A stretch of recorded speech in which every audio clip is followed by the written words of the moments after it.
Professor Lundquist, thank you so much. Dr. Feldman, thank you for the opportunity to share this podium with some pretty impressive names.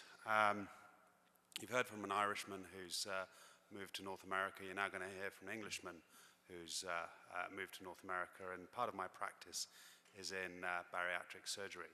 So Leanne gave me the title of the 23-hour sleeve gastrectomy, and actually I mentioned to her last night that there's actually not that much out there.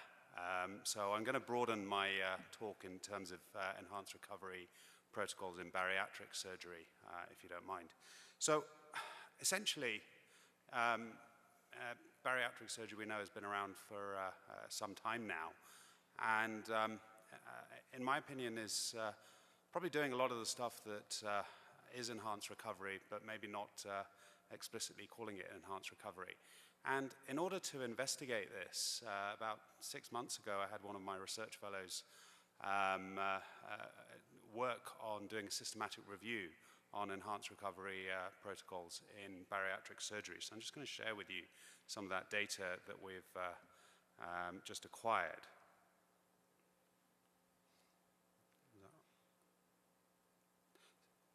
Oops. Okay. Okay. Oops. Okay. I'll work out the slides in a second. There's a delay here. Or is it just me? Okay. It's like doing telerobotic surgery, I guess. Oh, I can use the mouse. Oh, great. Okay, cool. Okay, we're back to the mouse. So we've done a systematic review. This is just the preliminary findings. And there are 14 studies that we found which were focused on enhanced recovery in bariatric surgery. These were studies, the inclusion criteria. Great, thanks. The inclusion criteria were that they specifically mentioned an enhanced recovery pathway for patients undergoing bariatric surgery. And we focused just on sleeve gastrectomy, gastric bypass, and any other types of bariatric surgery, but really that's where most of the data came from. So the studies have been published from 2001 to 2013. Half of them are case series. The majority of the rest of them are case comparison studies, and there's one randomized controlled trial.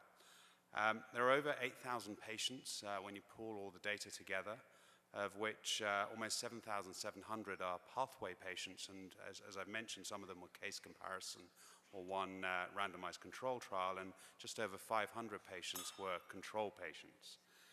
The majority of studies involve patients who underwent gastric bypass surgery, and just over 6,000 of them underwent a laparoscopic Roux-en-Y gastric bypass. And you can see the majority in terms of the data we accrued were in the pathway, with just a very small minority in the control group. The lap sleeve data was actually all from one randomized controlled trial, which essentially compared 40 patients in an enhanced recovery pathway versus 76 patients undergoing standard care. When you look at the data, the mean age was around 40, the mean BMI was 46, so pretty standard for this group of patients. And what I've done now is I've gone through, and Leanne's talked about this, and Connor and others, but really all the different aspects of enhanced recovery, and just to try to identify which of these aspects were mentioned in the different studies in terms of the processes for pre-op, intra-op, and post-op.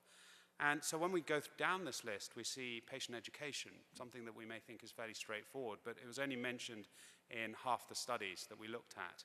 A pre-op assessment was mentioned and done in 9 of the studies.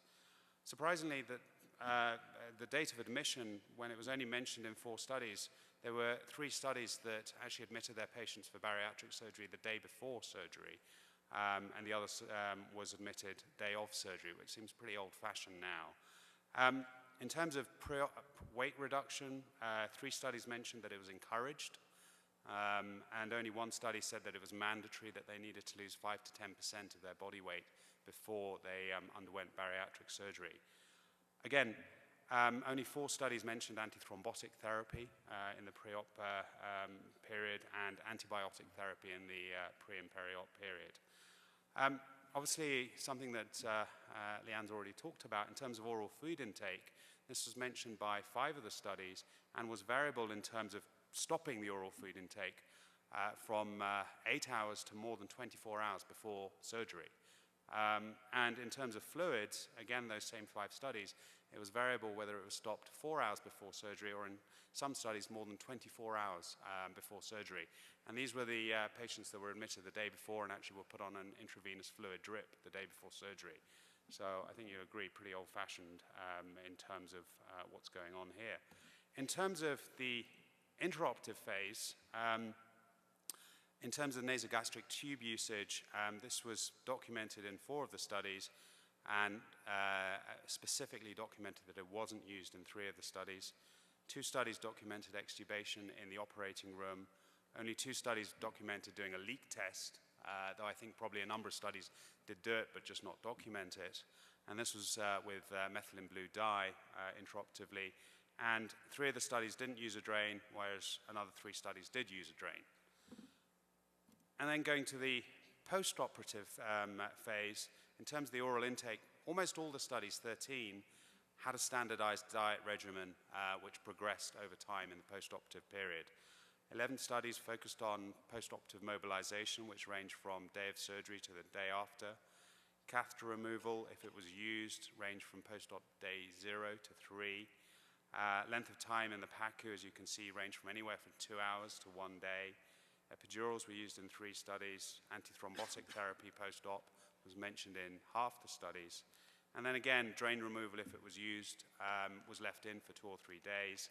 And some of the studies mentioned in center spirometry and discharge criteria was mentioned in 8 of the studies. And really, it's not the numbers so much, but when you look at this pre-op, intra-op, and post-op in terms of these 14 studies and 8,000 patients that we've looked at, the interesting thing is there's a huge amount of variability, and it really goes to what's already been mentioned today, that, you know, one man's enhanced recovery program is not another man's enhanced recovery program. And these are all studies that said that they had an enhanced recovery program. And so what I wanted to do was just show you 2 of the particular studies, which I think are probably the most interesting out of this group. Just to focus on in terms of the outcomes, as we've seen with the other data, the pathway, whilst there were many more patients, the length of stay was halved in the pathway group. The 30-day readmission rates were also more than halved, and 4 studies did look at cost reduction, which was anywhere from 4 to 40% of the cost of the pathway group. So the outcomes were pretty spectacular when you compare them to the control. So I mentioned I was going to look at 2 studies. There's one study that was published in 2005 by Todd McCarthy and others in Annals of Surgery. And this was actually subtexted outpatient laparoscopic gastric bypass. And if any of you are bariatric surgeons, I'm sure you know this study. And it's a single institution study of a prospective database of 2,000 patients. And they focused on outpatient gastric bypass performed laparoscopically over a 3-year period by 4 surgeons. And when you look at the patient characteristics, the mean age again was in the low 40s, the mean BMI was 49, and in terms of comorbidities, they're the usual spectrum of diabetes, hypertension, sleep apnea that are prevalent in this type of patients. Just to mention, in terms of number of comorbidities, almost a third of patients had more than 4 comorbidities.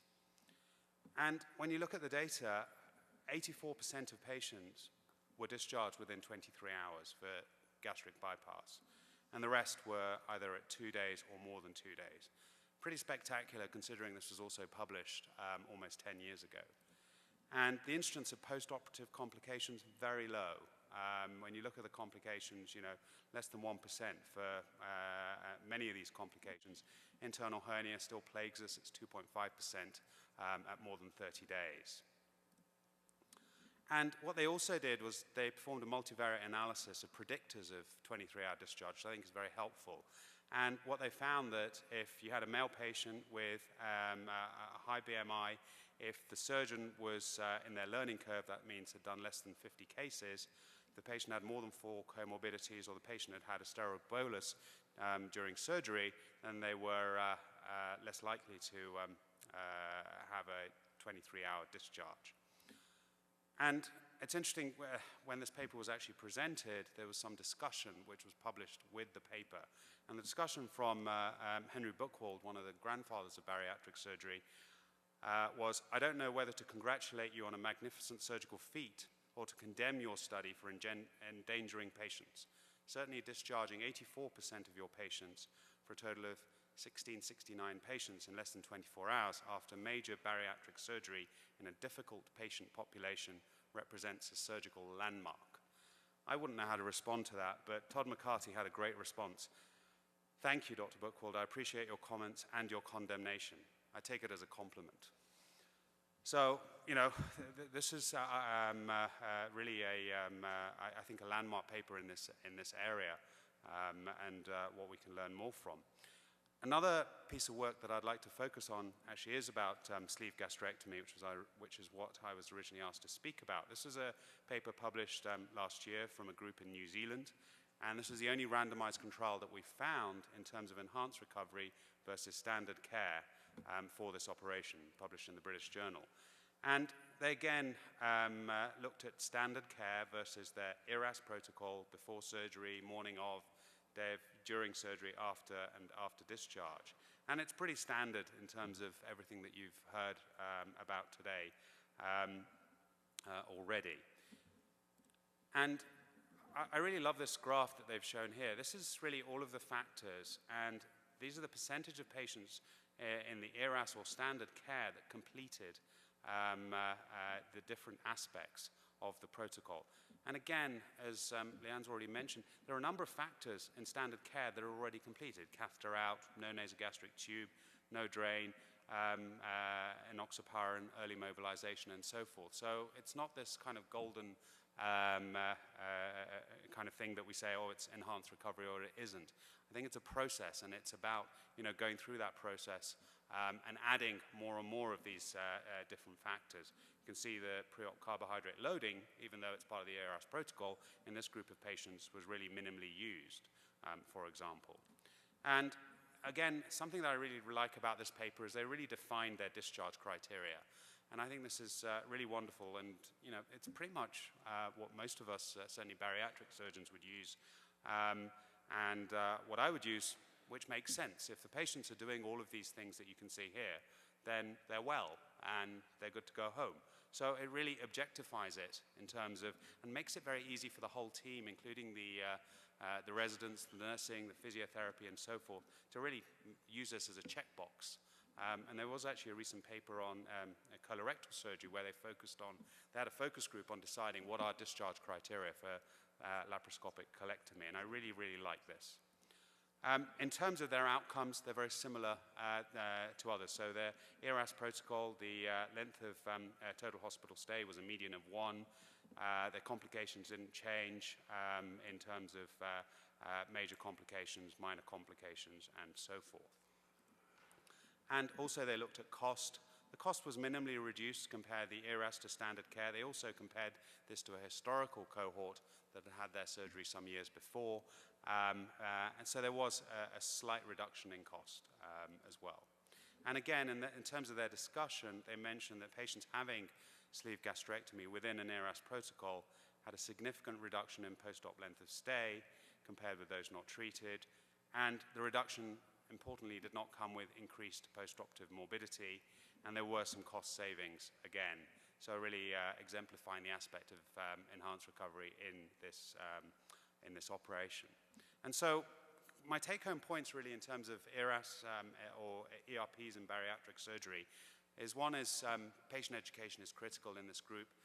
I see my patients at least 3 months before surgery. So there really is an aspect of giving them the education, having the multidisciplinary team, having standardized procedure types as well, and we've talked about drains and tubes and so forth.